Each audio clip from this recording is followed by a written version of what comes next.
안녕하세요. 배신의 장미입니다. 오늘 이야기는 해도 해도 너무했던 한 시어머니에 관한 사연입니다. 과연 이 집안에 어떤 사정이 있었을지 사연 속으로 들어가 보겠습니다. 시어머니는 제게 많은 이야기를 하십니다. 본인 아들에게는 참아하지 못할 그런 이야기들을 말이죠. 어차피 당신 아들에게 해봤자 들어줄 리 만무하니 더 제게 의지를 하시는지도 모르겠습니다. 시어머니의 대부분의 이야기는 바로 지금 만나고 계시는 그 남자친구 이야기였습니다. 저희 시어머니가 지금 60대 후반이신데 남자친구가 생기셨거든요. 시아버지 자리 되시는 분에 대해선 남편에게도 시어머니에게도 자세히 들어본 적은 없었습니다. 그저 오래전에 이혼하셨다는 것과 시집살이가 엄청 고되었었다는 것, 그리고 그분이 매우 폭력적인 분이었다는 것, 딱 그 정도만 알고 있었습니다. 그분의 이야기를 하는 것 자체를 시어머니도 남편도 매우 꺼려 했었거든요. 아마도 많은 상처가 있고 입에서 꺼내기조차 꺼릴 정도로 지긋지긋한 그런 존재였었나 봅니다. 그런데 당신 인생에는 절대로 남자는 없을 것이라고 하셨던 시어머니 인생에 불현듯 아들 장가 보내놓고 새로운 사랑이 찾아온 거였습니다. 저는 시어머니의 사랑을 반대하고 싶진 않았어요. 사실 적극적으로 찬성을 했었습니다. 충분히 그 연세에도 남자친구 만들 수 있는 것이고 사랑이라는 것이 우리 인생 살면서 정말 중요한 거잖아요. 삶의 의욕도 생기고 많은 것들을 아름답게만 보이게 하는 그런 힘을 가진 것이 사랑 아니겠습니까? 그리고 결혼을 생각하시는 것도 아니고 그냥 좋은 마음으로 좋은 시간을 보내시겠다는데 말릴 이유가 전혀 없었죠. 저나 남편에게 손해날 일은 없었으니까요. 그런데 남편의 생각은 좀 달랐습니다. 아들이었고 자기 엄마니까 우선 걱정이 앞섰던 것 같습니다. 그리고 왜 그 이야기를 하면서 저를 끌어들였는지 모르겠는데 저 보기가 창피하다고 하더라고요. 남자들은 참 이렇게 여자들 마음을 모릅니다. 남편은 시어머니가 남자친구를 만들었다는 그 자체에 실망을 했고 시어머니와 대화하는 것, 만나는 것 또한 거부를 하기 시작했습니다. 너무 완강하게 시어머니에게 차갑게 대했고 완전 인연을 끊어버린 것처럼 행동을 했었습니다. 제 입장이 참 곤란했죠. 남편은 시어머니에 관해서 이야기하는 것조차 꺼려했고 아예 귀를 닫아버렸습니다. 아무리 시어머니가 이해를 해달라고 애원을 해도 꿈쩍도 하지 않았어요. 그런 남편의 행동을 저는 이해할 수가 없었습니다. 아들이라 그런 건가? 아들과 어머니 사이엔 여자이고 딸인 저는 알 수 없는 그런 것들이 있었나 봅니다. 암튼 그렇게 모자 관계가 틀어지게 되었는데 시어머니는 처음엔 그래도 남편에게 계속 풀어보자라는 사인을 보내곤 하셨습니다. 받지 않는 전화여도 답변이 없는 문자에도 시어머니 남편과 관계를 회복하려고 부단히 노력을 하셨었어요. 그런데 그 노력의 대가가 없으니까 언젠가부터 시어머니는 제게 남편 욕을 하시기 시작했습니다. 자기가 이혼하기 전에 어떤 일을 겪었었는지, 그런 일을 겪고도 자기가 도망을 치지 않았던 이유는 바로 아들인 남편 때문이었었는데, 절대 이야기를 하지 않았던 그분에 대해서 말을 하시고도 했었죠. 고통을 감내하고 참아가면서 그렇게 버티다가 버리지 않고 데리고 나와서 키워줘, 공부시켜줘, 장가까지 보내줘. 그럼 되었지 내가 새로운 남자 좀 만났다고 이런 식으로 자기를 배신하냐고 말이죠. 시어머니는 할 말 안 할 말 좀 구분을 못 하시긴 했는데 그때 화가 나서 남편에게 너무 서운해서 그런 줄로만 알았습니다. 그나마 저란 사람이 시어머니와 연락하는 것까지 남편이 터치를 안 했기에 저는 시어머니의 말을 전적으로 들어주는 그런 창구가 되었었고요. 저 같은 딸이 있었으면 좋겠다고 하셨어요. 아들내미들은 엄마가 뭐라 하면 냅다 소리만 지를 줄 아는 그런 것들이라고 하셨죠. 그리고 엄마가 무슨 행동만 하면 왜 그렇게 하냐고 비난만 하는 것들이라고도 하셨습니다. 만일 아들이 아니라 딸이었다면 분명히 지금 시어머니 입장을 이해해 줄 것이고 찬성을 해 줬을 것이라 하셨습니다. 난 그동안 너무 외로웠었어. 어디 말할 데가 있어야지. 아들 달랑 하나 있는 게 뭐 말이 많은 것도 아니고, 그렇다고 막 엄마, 엄마 하면서 달라붙는 그런 성격도 아니고, 늙으면 말상대가 필요한 법이거든. 그런데 우리 아들은 결혼하기 전이나 후나 나랑 말하는 걸 좋아하질 않더라고. 그리고 지 엄마가 얼마나 외로울지, 지 엄마 상황이 어떨지 이런 건 관심도 없어. 이래서 엄마들한텐 딸이 있어야 한다고 하나 보다. 우리 며느리가 내 이야기를 이렇게 들어주고 하니까 내가 너무 힘이 나. 아들놈 다 필요 없어. 우리 며느리가 최고야. 사소한 것들, 일상적인 것들, 그리고 남자친구분과 얼마나 친한지, 가끔은 남자친구와의 불화까지 시어머니는 모든 걸 제게 말씀하시곤 했었습니다. 고민 상담을 제게 하셨던 거였는데, 물론 가끔은, 아주 가끔은 대답하기 곤란한 것들을 물어오기도 하셨습니다. 1박 2일로 여행을 간다든지, 암튼 연애를 하면서 두 분만 아셔야 하는 그런 비밀스러운 행위들 말이죠. 그럴 땐 그냥 한 귀로 듣고 한 귀로 흘렸었는데, 점점 가면 갈수록 제 전화기의 통화 목록은 시어머니로 도배가 되었고, 한 번 통화를 하면 기본 1시간에 시도 때도 없이 제게 연락을 하시곤 했었습니다. 제가 너무 잘 들어주니까 그렇게 한다 하셨는데, 그 정도가 어느 정도였냐면 제가 한번 헤아려 봤었어요. 시어머니가 제게 하루에 얼마나 전화를 많이 하시는지 말이죠. 평균 10회 이상에서 많게는 30회 이상까지 하시더라고요. 시어머니니까 전화를 마음대로 끊을 수도 없고, 암튼 입장이 난감했었는데, 시어머니는 제가 편해도 너무 편하셨던 것 같습니다. 어느 날은 제가 들어주지 못할, 아니 듣지 말았어야 할 말씀을 하셨거든요. 그건 바로 돈 이야기였습니다. 한 번도 제게 돈 이야기를 하신 적 없으신 분이었고, 그렇게 돈이 없다, 남에게 융통할 정도로 공공한 생활을 하시는 분은 아니었습니다. 남편의 시어머니와 연락을 거의 안 하고 살지만 매정하게 시어머니 용돈을 끊어버린 그런 상태는 아니었었거든요. 그런데 시어머니가 제게 돈 이야기를 하시는 거예요. 저희 돈 관리는 남편이 다 하고 있는데 제가 무슨 돈이 있겠어요? 그래서 왜 필요하신 거냐? 혹시 무슨 일이 있는 거냐 했더니 출처는 묻지 말고 좀 구해달라고 하시더군요. 우리 사이에 내가 떼어먹는 것도 아니고 딱 한 달만 쓰고 바로 돌려준다고 하면서 말이죠. 어머니, 제가 돈이 어딨어요.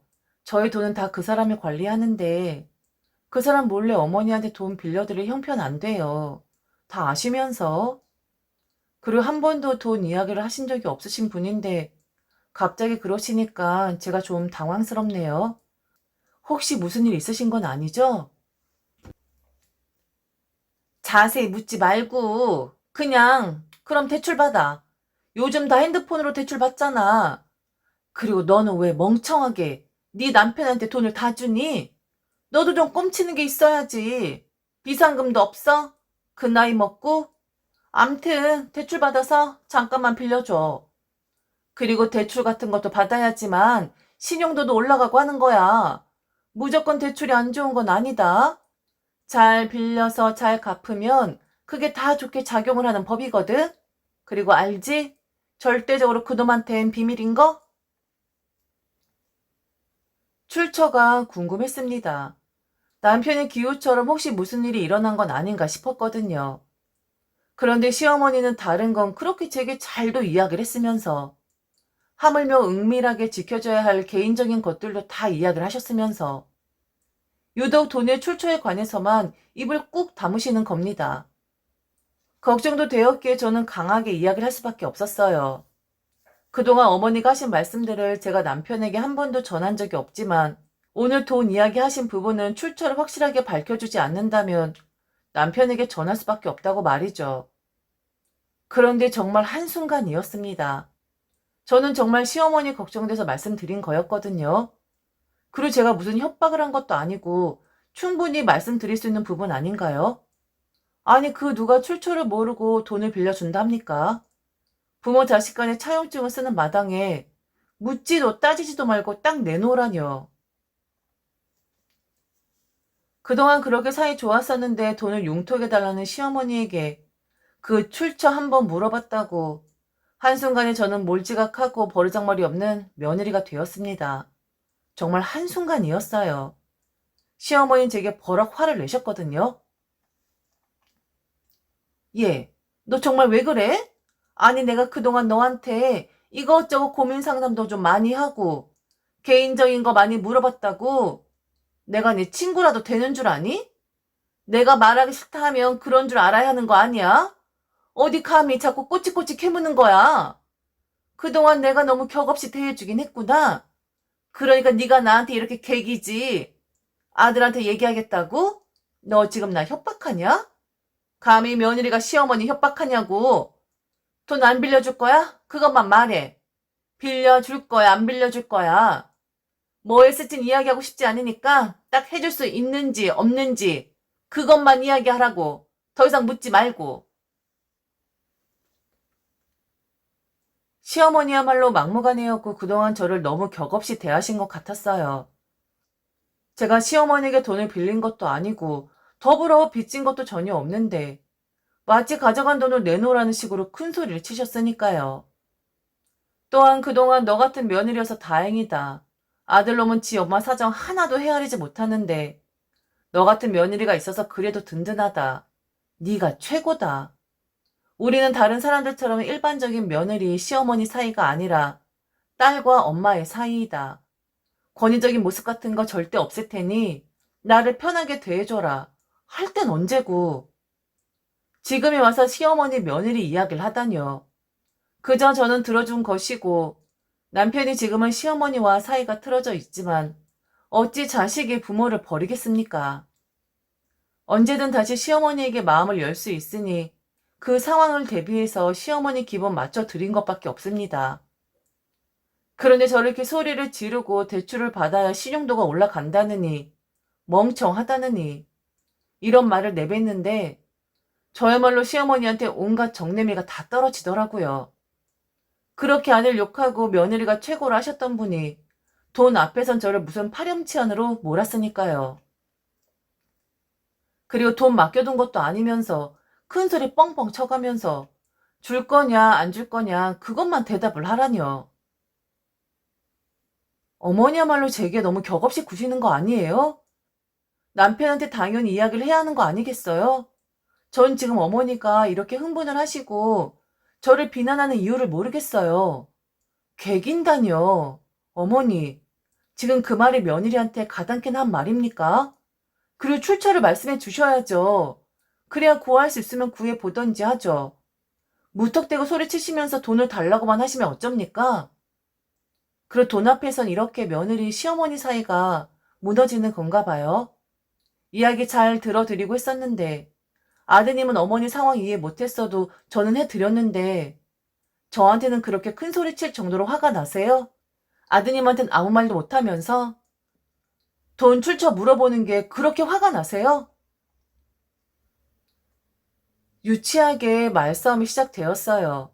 그간 제가 시어머니 고려해서 들어주고 조언했던 거 싸그리 날아가 버리더라고요. 돈 빌려주겠다는 그 말 한마디 안 했다고 두 번 다시는 저를 보고 싶지 않다 하셨습니다. 정말 어이가 없었습니다. 이게 시어머니와 며느리 한계였던 거였죠. 시어머니는 말할 상대가 필요했고 자기 아들과 연결해줄 매개체로 저란 사람이 필요했었던 거였습니다. 그런데 그렇게 잘 들어주고 했던 사람이 갑자기 자기 말을 안 들어주니까 화가 났었던 거였고 안 보겠다는 소리도 거침없이 할 수 있었던 거였죠. 다시 우리 보지 말자. 연락도 하지 말자고. 그리고 너 요즘 재택근무하는데 우리 아들 공부하지 않니? 그런 좀 사람이 눈치 있게 스터디 카페 가서 일해야 하는 거 아니야? 우리 아들 공부 방해되게 너 생각 없이 그냥 집에서 일하지. 네가 이렇게 눈치가 없는 사람이야. 애가 공부하는데 너는 일하고 있으면 걔가 얼마나 주눅이 들겠니? 이상하게 사람 불편하게 만드는 구석이 있더라. 지금도 내가 말하지 않겠다고 하는데도 계속 물어보잖아. 하여튼 우리 아들이 고생이다. 이렇게 눈치 없는 여자랑 사는 우리 아들이 고생이라고. 다신 보지 말자. 우리 인연은 딱 여기까지인 것 같다. 야, 너 정말 잘못했다고 말 안 해? 정말 나랑 다시 안 봐도 돼? 얘 봐라. 얘 정말 웃기네. 죽어도 잘못했단 말 안 하네. 우리 아들이 나 무시하니까 너도 나 무시하겠다 뭐 이거야? 더럽고 치사해서 니들이랑은 상종 안 할 테니까 절대로 나한테 연락하지 말아라. 알겠어? 제가 하고 싶은 말을 하더군요. 저야말로 상종하고 싶지 않다라는 생각이 들었는데 시어머니가 먼저 이야기를 해주니 다행이었습니다. 남편은 단순하게 시어머니에게 남자친구가 생겨서 인연을 끊었고 그나마 저란 사람은 시어머니 편에 서서 이야기 들어주다가 돈을 해주지 않는다는 이유로 인연을 끊게 되었습니다. 시어머니는 정말 연락을 해오질 않으셨어요. 한동안 말이죠. 그러다가 다시 연락을 해오셨는데 바로 수신 차단해 버렸습니다. 가타부터 말할 가치가 없었거든요. 그렇게 사이 좋았다가 저밖에 없다고 하셨던 시어머니였는데 한순간에 원수로 만들어버리는 재주가 있으시더군요. 그리고 밖에 나가서 일을 하라뇨. 남편이 무슨 공부를 한다고.